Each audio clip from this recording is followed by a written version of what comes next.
Today we are going to be making the Half Pike gold middle beanie pattern from my blog, A Pattern to Follow. This is a really fun chunky weight pattern to make. It works up really fast. You're going to need a chunky weight yarn. The yarn that I used for this is Loops and Threads Charisma yarn from Michaels. This particular color is the off-white. But today I'm going to be making it out of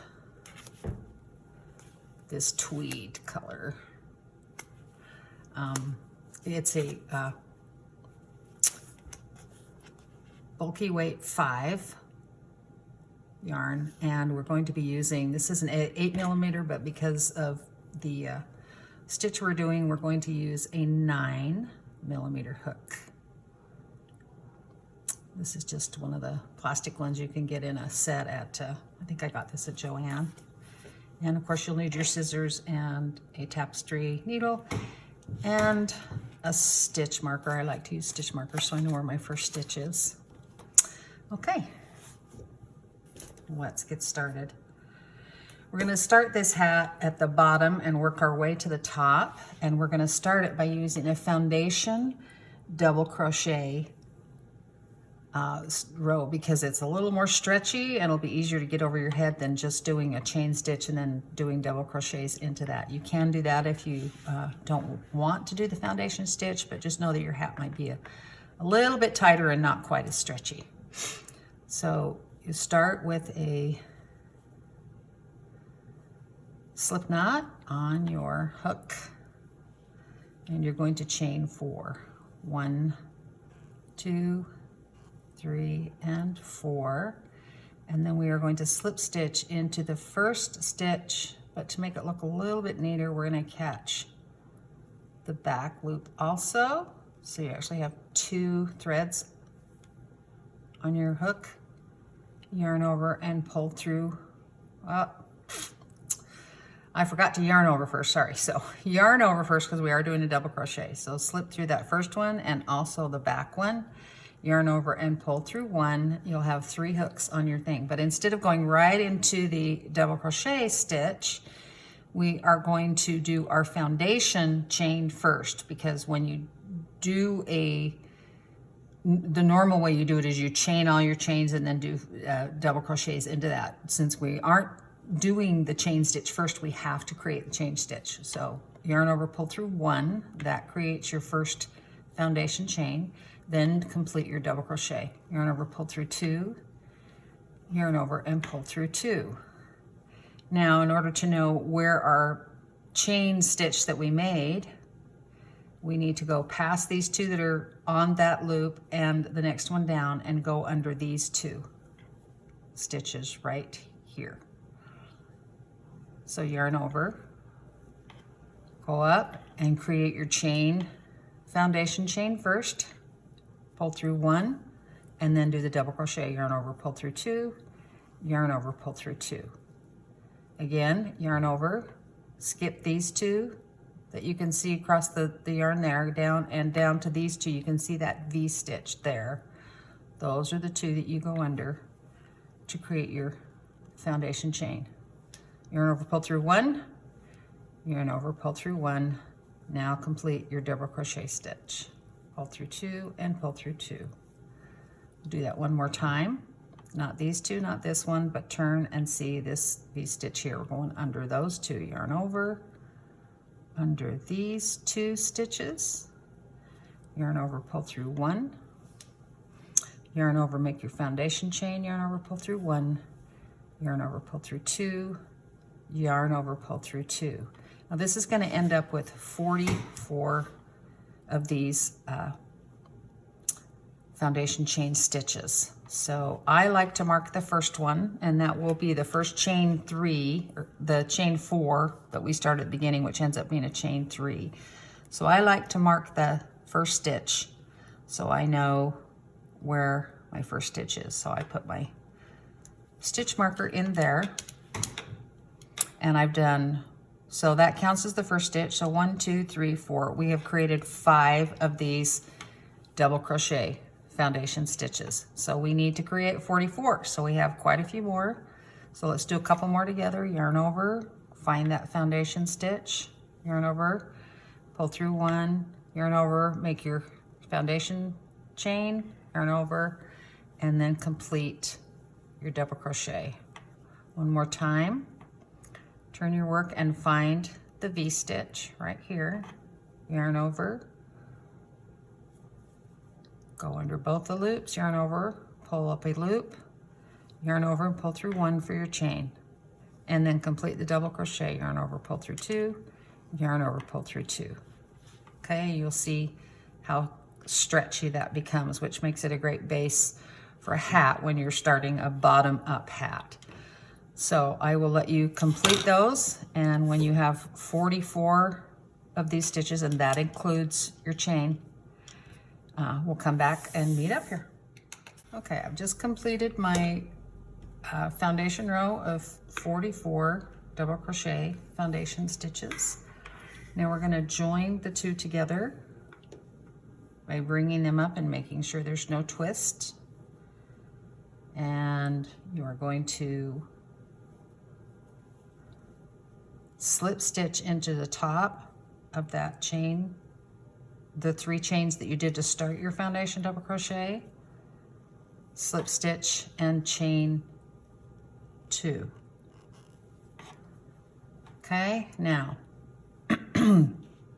don't worry about this. We will slip stitch this, or we will sew this all together at the end. But just so you know, we're working around this first stitch. We're going to do a back post double crochet, which is going to be really strange around your first one. If these 2 were together, just so you know, you'd be coming from the back. So you come from the back across the front, pull up a loop, and that part can get a little bit tricky, and then complete your double crochet. Pull through 2, pull through 2. Again, on the next one, a back post. So go in from the back across the front of the stitch, reach up and yarn over and grab your yarn, pull it back up through. Like I say, it can get a little tricky on the back post, especially with chunky yarn like that. Now you have 3 on your hook, yarn over, pull through 2, yarn over, pull through 2. This should get a little bit easier as we go, okay? Now the next 2 stitches are going to be front post double crochet. So yarn over, go from the front in behind, and yarn over, pull up, yarn over, pull through 2, yarn over, pull through 2. Again, go from the front in behind the stitch, yarn over, pull up a loop, yarn over, pull through 2, yarn over, pull through 2. Now we're going to repeat that. Every 2 stitches, we're going to do back loop and front loop, okay? So yarn over, now these are back, come in from the back behind your work, up across the stitch, back in, grab the yarn, pull it through, then you have 3 on your hook, yarn over, pull through 2 for your double crochet. Again, one more time on the back loop, come in from behind and back in front, yarn over, pull up 2 and 2, and now 2 front loops. Come from the front behind the stitch, pull up a loop, yarn over, pull through 2, yarn over, pull through 2, and again from the front, yarn over, pull through 2, yarn over, pull through 2.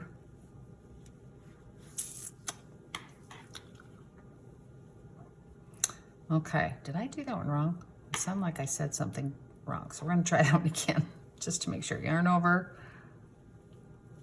pull up a loop, yarn over, pull through 2, yarn over, pull through 2. Just wanted to make sure I didn't make that stitch a little bit taller.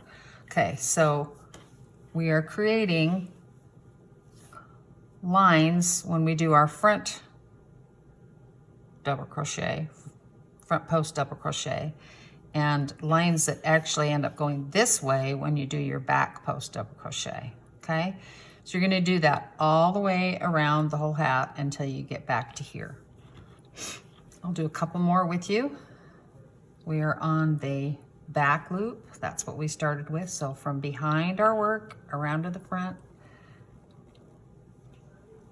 Sometimes it just wants to get caught on the other yarn. Pull up the loop. Oh, we caught something else. Let's try that one again. We don't want to catch any other yarn. So from the back, these, like I say, these back loop ones can get tricky sometimes. Oh, we did it again. There we go. Yarn over, pull through 2, yarn over, pull through 2. Just make sure you only have 3 loops on your hook when you do those. If you've got more than that, then somehow you picked up another piece of yarn, okay? From the back side again, to the front, across and back in. Yarn over, pull through 2, pull through 2. Front post time. Yarn over, pull through 2, pull through 2. Starting from the front to the back. Whoops. Pull through 2, pull through 2. Okay. Let's do a couple more on those back loop ones. So coming from the back around the front. If you pinch it together a little bit, it's almost easier to pull it through. And then pull through 2, pull through 2. One more time on that. That pinching makes it much easier. So it kind of has a tendency to fold over on top of each other when you put it through anyway. If you kind of leave it there, just make sure that you're pulling that loop tall enough. Pull through 2, pull through 2. Front post. Pull through 2. From the front around. And pull through 2. All right, continue that all the way around and you should have 22 sets of front post and back post. I'll see you back at the end of the row. Okay, I'm down to my last set of pattern. So last 4 stitches for the pattern repeat. We're doing the back post coming from the back. Yarn over, pull up a loop. Oh, lost my yarn over. That happens once in a while.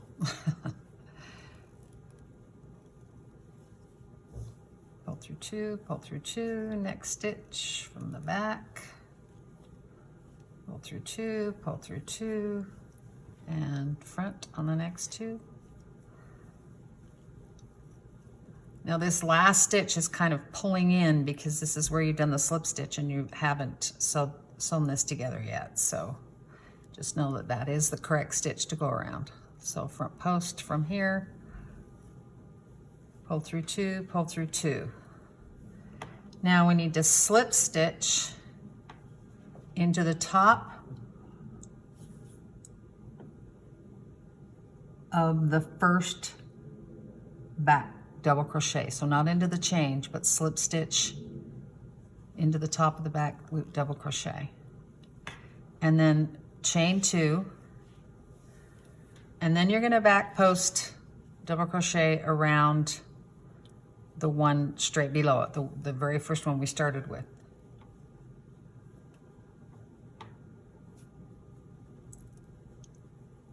So coming down, and I like to go underneath where that chain was.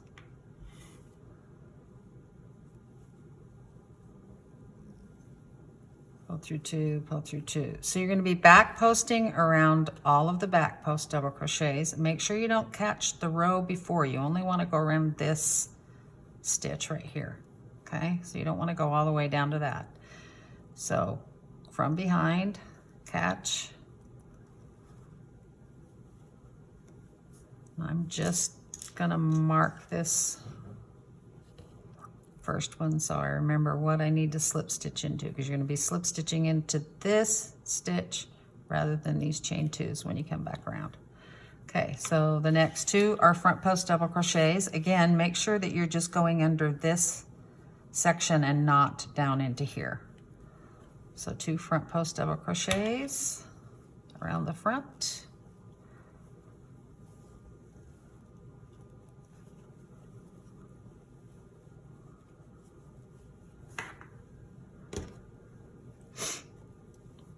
And again, our back posts around the double crochets. Remember, this bar going across the front needs to be seen, so we're going to be going into these holes here to go around those.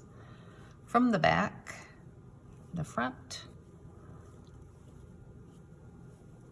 double crochet, back to front, double crochet. Now we're on our 2 front posts, and front to back, and front to back. Now if you ever have a question, this loop is all should be part of that, so I go under that loop rather than here. I go in here in this space and double crochet. Okay, so you're going to repeat that around. This is row 3 because we counted the foundation row as row 1. So this is row 3. So continue that all the way around till you get back to your starting point, and I'll meet you back here. I just finished row 4, but in order to make this not as confusing when we get back to the beginning, I am gonna stitch this together. So you just wanna, like you would most of your stuff, I'm gonna go from behind so I can cover my stitches up a little better.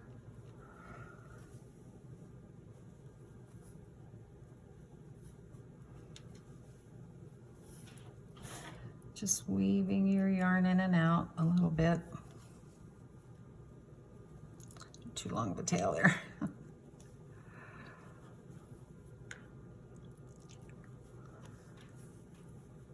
Okay. Now your stitch marker will be more important than ever, so you know where you're at. So at least now when you get back around to the front of your work, oh, did I put my yarn in the middle of everything? There we go. Flip it around. Oh, I got it inside out. And now I do have it in. Okay, so there we go. Nope.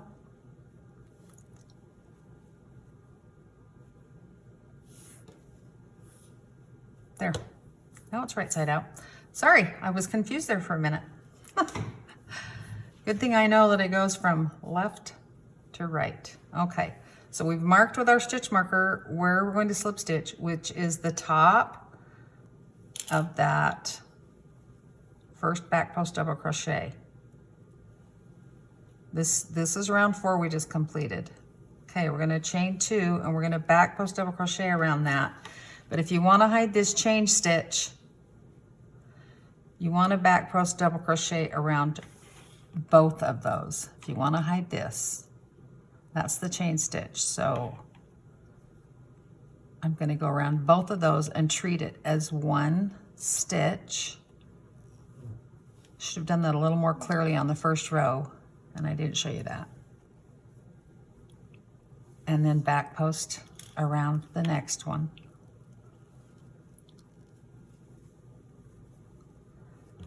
Again, I like to mark my first stitch before I get very far, so I know where things are going to go.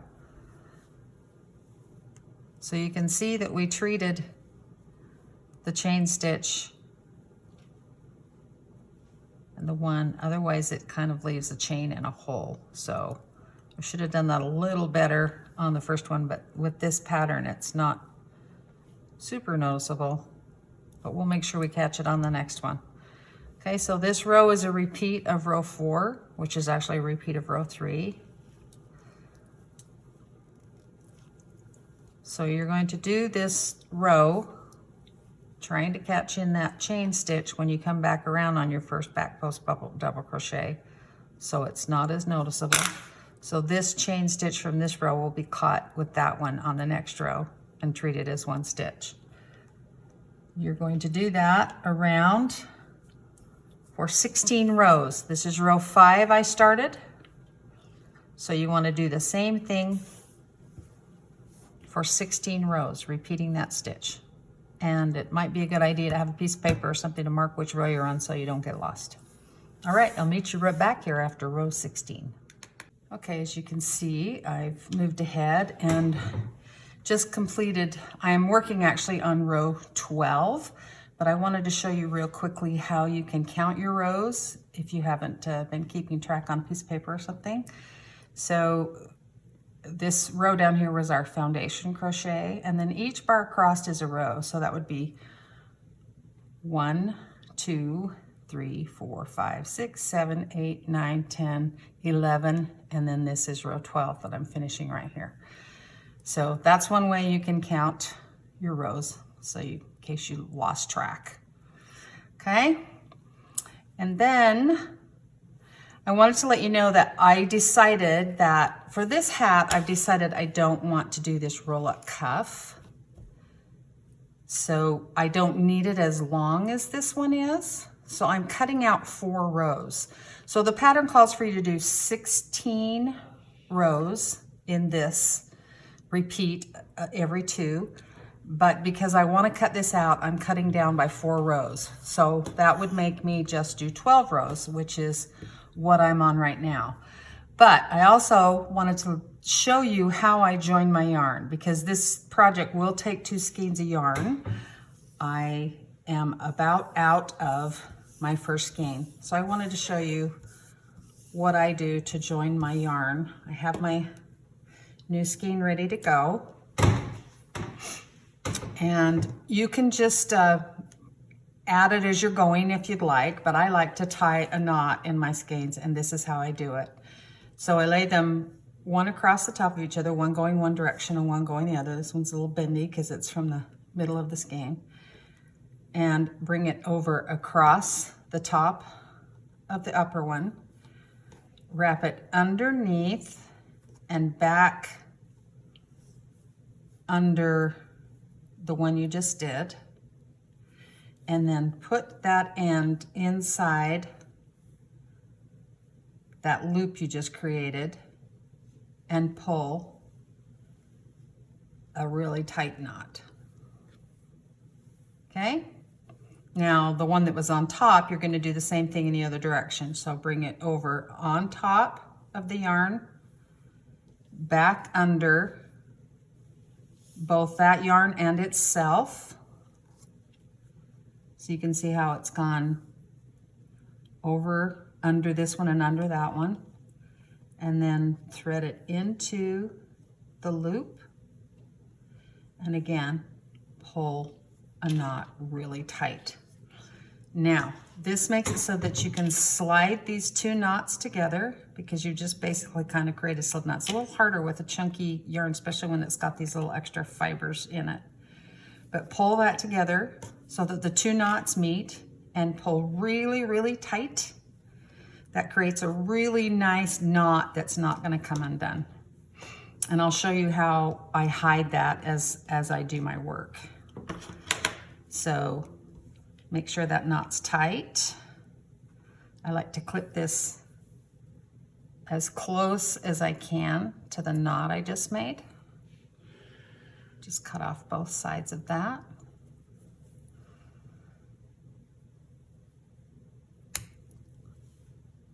So it creates one strand of yarn with the knot right there in the middle. And again, I'll show you how. You usually can make your work so it ends up in the back of your work.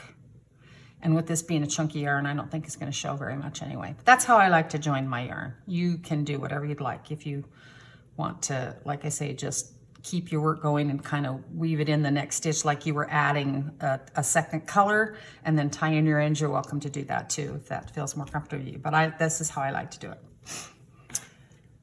Okay, so I'm going to complete this round 12, and I will meet you back here when we get back to my stitch marker to finish this row.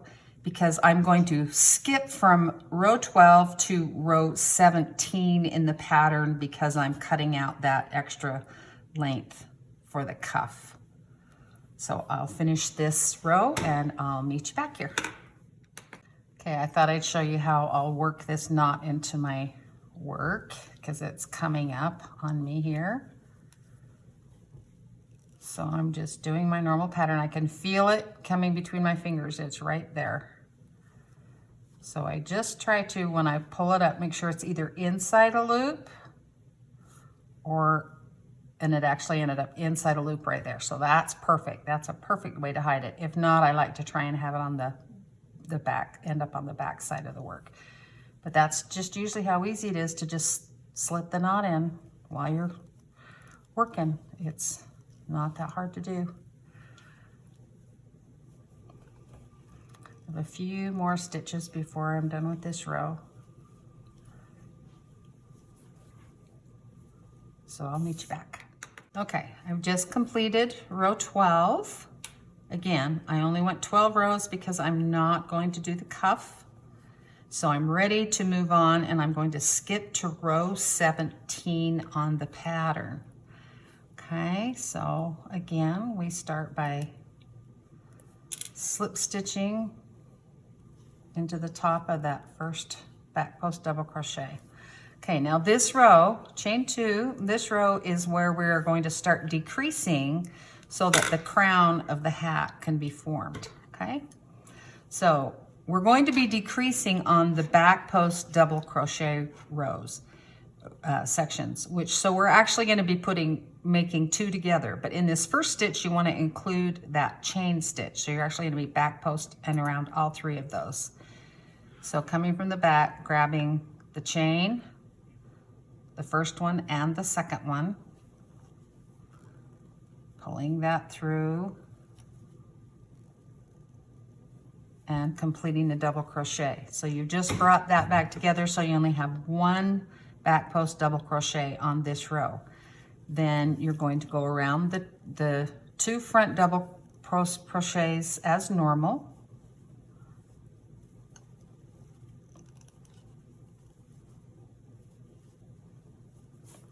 And then again, on this one, we're going to be doing 2 back post double crochet together. So coming through, crossing over the first one and the second one and down in, pulling up a loop, completing your double crochet, pull through 2, pull through 2. And again, just front post double crochets as normal.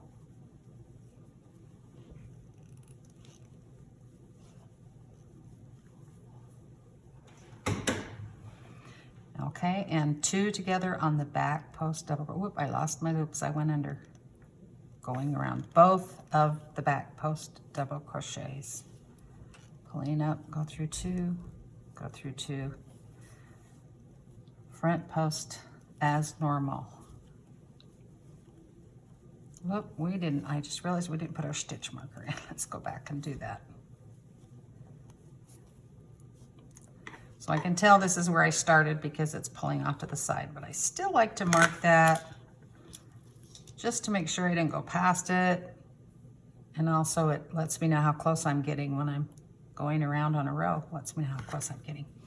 Just remember also, I should have said this before, that when you start with the back post double crochet, you need to make sure you're ending with your front post double crochets because you don't want to add extra stitches as you're going. All right, so I'll do that set with you one more time around both back post double crochets on a decrease. Finish that double crochet and around the front posts as normal.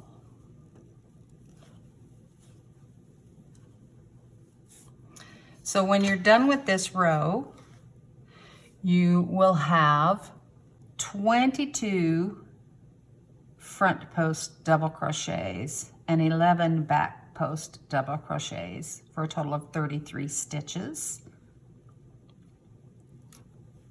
because you're doing that decrease. So the decrease is on the back post, so you'll have fewer back posts.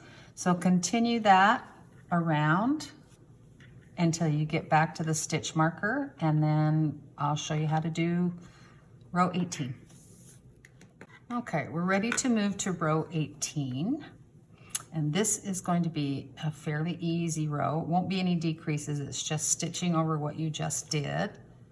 So attach, actually you'll be in the top of the only one back post you did there. Chain 2. So you're going to back post around the one back post and the 2 chains in this on the beginning of the row. That's just the only time you'll do that. Complete your double crochet, go around the front posts. So you're just making it longer with only one back post to every 2 front posts on this. Again, just around the one back post. It was just on that first stitch of the row we included that chain 2 stitch in it. And then around the 2 front posts. Again, so no decrease on this row. You'll still have 22 front post and 11 back post stitches at the end of this row.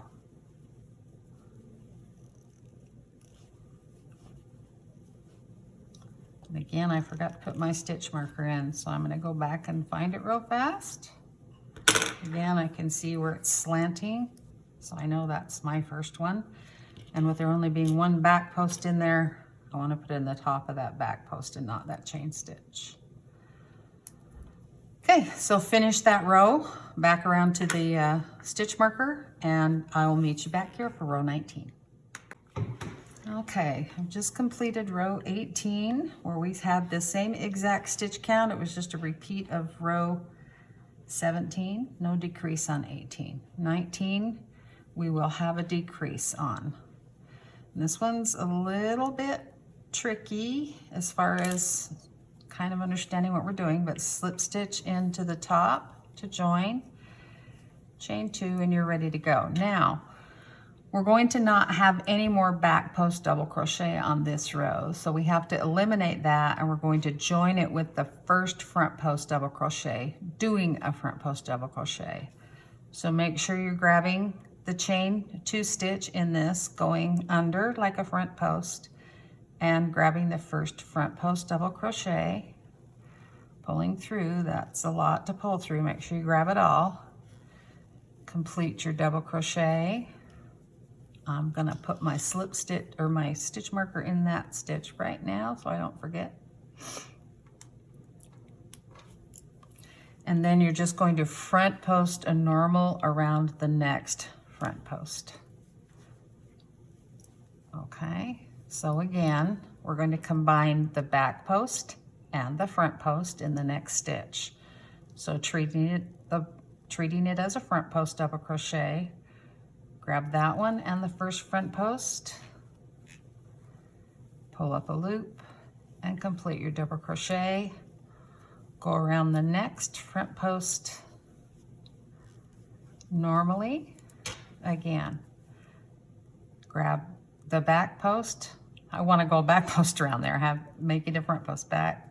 Go under the back post and the first front post, combining it into one stitch, and then around the next front post.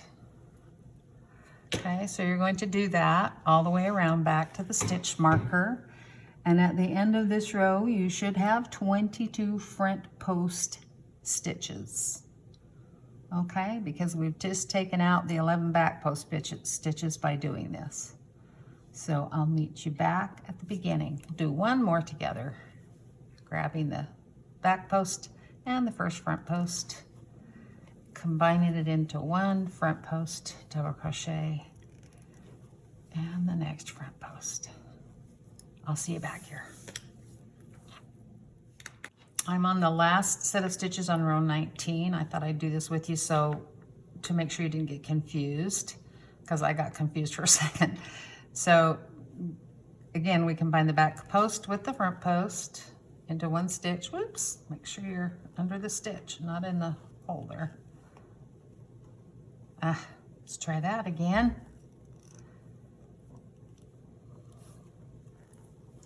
There we go.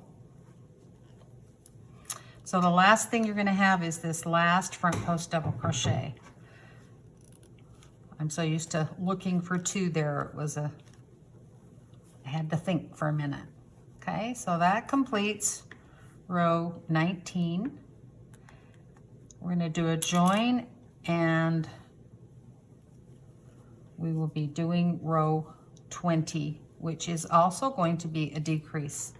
So you're going to chain 2, and now we're going to front post 2 front posts together. Okay, you have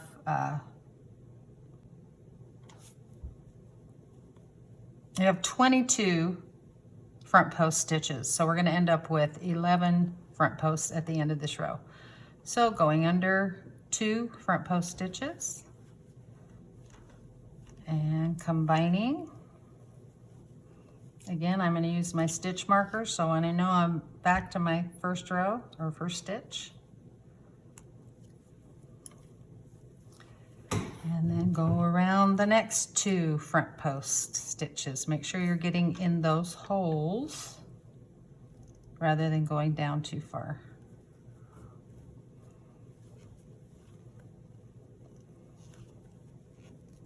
That's 2, the next 2,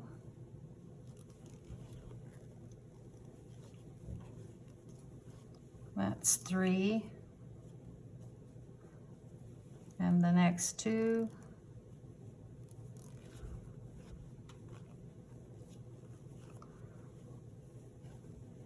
4,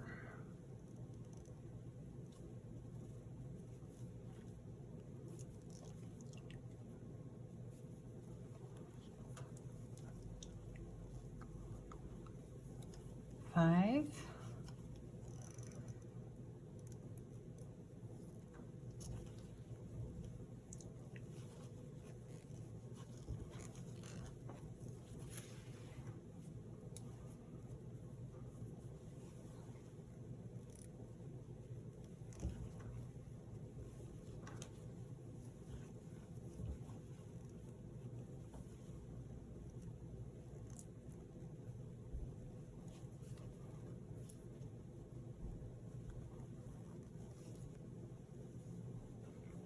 that's 8.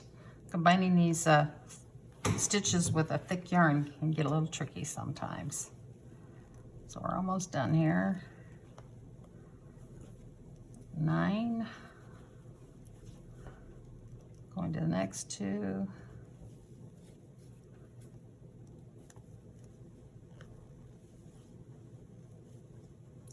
10. And our last 2 together. That's why I really like that stitch marker in there, because this can get really confusing at the end otherwise. Might think you need to keep going. And that's 11. Okay, so now you are going to join in that stitch you had your stitch marker in with a slip stitch. Cut your yarn with a decent sized tail, because you're going to sew the top of the hat together now. Pull that through.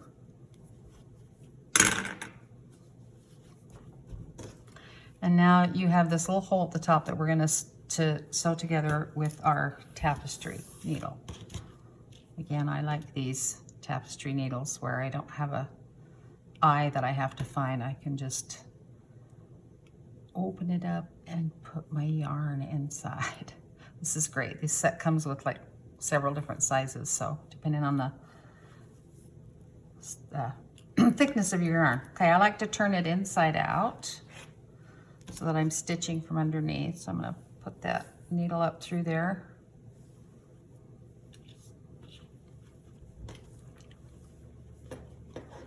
And you're just going to go through and gather the stitches, just kind of going in the top of them.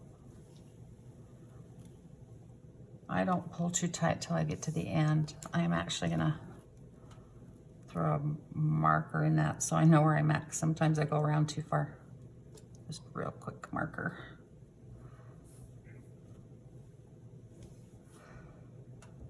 Yes, I did grab a different color marker because that's the one I saw.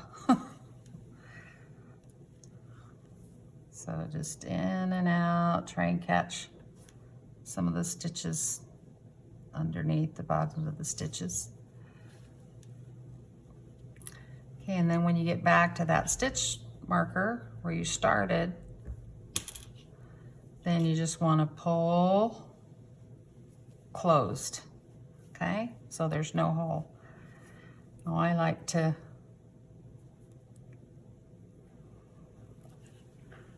go across it several times, several different directions.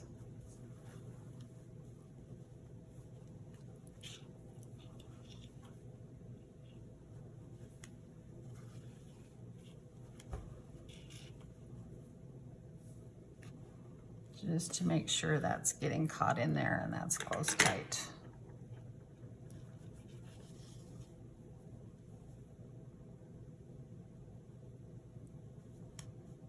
Back through, and sometimes when you come through the middle of the yarn, it closes it off a little bit better. All right. Now, before I cut this, if you want to do fur pom-pom on there, there's two ways you can do it. One is the removable way, which I prefer for washing because these fur pom-pom balls can get kind of hacked up in the wash, okay? But if you want it on there permanently, then you don't want to cut this off. You want to thread it back through the top and then through this little elastic holder thing and then pull it back under it and then tie it back in. But what I like to do is make it removable. So what I like to do is sew a button in the center of the top of the hat. You want it a flat button, fairly decent size button, but flat so that it doesn't bump on, you know, on the top of your head. And then with your crochet hook, and I would use a smaller crochet hook for this, but you would come through the center of your hat on top and put your hook around that elastic yarn, pull it back through, and then you hook it to the button on the bottom. And that way it's removable to wash the hat and it doesn't mess up the pom-pom. Anyway, so here we are with the completed hat. And you can see that by cutting those 4 rows out, it's about the same length as the one that has the cuff on it. So that's how much longer the one with the cuff is. I just thought it might be fun to have one without a cuff on it because it is rather bulky yarn. So now you have the option of pom-pom, no pom-pom. I thought since this was a little bit more of a possibly masculine looking yarn that I might not do a pom-pom, but you can do the fur pom-pom. I have several different colors here that would look fine with this hat. Kind of think I like the dark one, but or a regular pom-pom out of the yarn, which is what I originally did on this hat, but then I decided I liked the fringe pom-pom better. Took it off, made the fringe pom-pom. So I want to tell you that this pattern can be adapted for a child. What you would need to do is measure around the circumference of your child's head, and then do enough foundation chains enough to go around that. Maybe you don't want it loose, you want it, in other words, you don't want it the exact measurement of what you measure your head. You want it a little bit shorter so it has a little bit of pull on it because this is so forgiving. But you want to make sure it's a multiple of 4. No matter how many foundation chains you end up with, it needs to be a multiple of 4 so that you can do 2 front posts, 2 back posts. So that could be adapted, and then you may have to adjust your mid-length so that it's not as many rows, but then your decreases should pretty much end up being the same as far as how to do that. So you can adapt it to a child's head. And then the other thing, I wanted to let you know that on my blog post, I actually also have instructions for this one. And this is actually using a thicker yarn weight than this. This is a 5 and this is a 6. And again, I made this one long enough for the cuff, but it's almost too much for the thickness of this yarn. On a head, it's gonna stay up better, but you know, you can wear it and it'll slouch a little bit, but this thick yarn's not gonna make it very slouchy. But I fell in love with this yarn when I saw it, so I wanted to adapt the pattern. And on my blog post, as you see in the red parentheses is the stitch count to do for the thicker yarn. So you'll find instructions on my blog post for both size chunky yarn and super bulk. So bulky yarn and then super bulky yarn instructions are both on here. And they're both 2 skein hats because they take up so much yarn, but they do work up pretty quick. So again, I like the fun tassel pom-pom on there, which is pretty easy to make. Just wind your yarn around, tie one in, and then snip the other ends, and then hook it onto your hat. So I hope you enjoyed this post. And again, all the pattern, I'll link stuff in the bottom of this to my pattern, my blog, A Pattern to Follow, and the links to that and some of the tools that I used. Thanks for watching.